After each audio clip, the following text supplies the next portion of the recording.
when you're making decisions, even when it does count, that's what you're doing. Is you're making a decision of what you think is the best at that moment in time. And sometimes the decisions work out, sometimes they don't.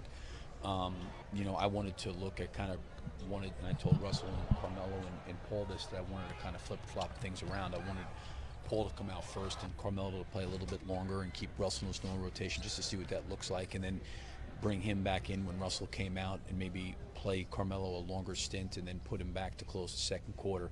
So, we'll go back and look at that, tomorrow, on film and talk to those guys a little bit. The thing that's great about those guys is they're open-minded about different ideas or suggestions or trying different things, and because it is the preseason, being able to do some, you can look at that. And then I think it also gives them an opportunity to give feedback to you as a coach of, that I feel comfortable in that spot, or geez, the rest is a little bit too long, or I need more of a rest. You just communicate about those things.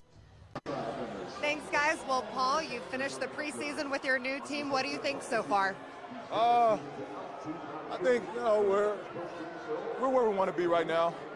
Obviously, we still got a lot of work on. We feel good where we are. It was great to get 3 games with Russ and Carmelo, as well as that whole starting 5 and seeing what that looked like.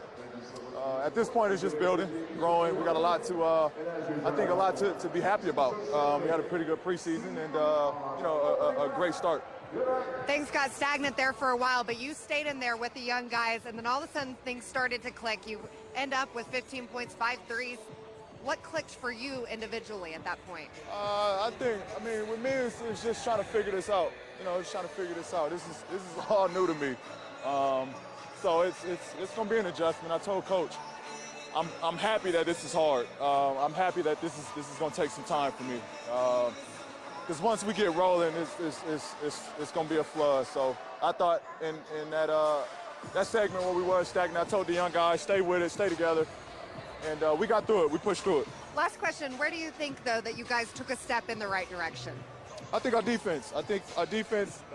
Through the games. I think through game 1 against the Rockets all the way until tonight, our defense is growing. Our defense is getting really good, really strong. Our principles is getting strong. And that's what it's about. Offensively, we're gifted. Defensively is where we got to be consistent night in, night out. Thanks, Paul. We appreciate it.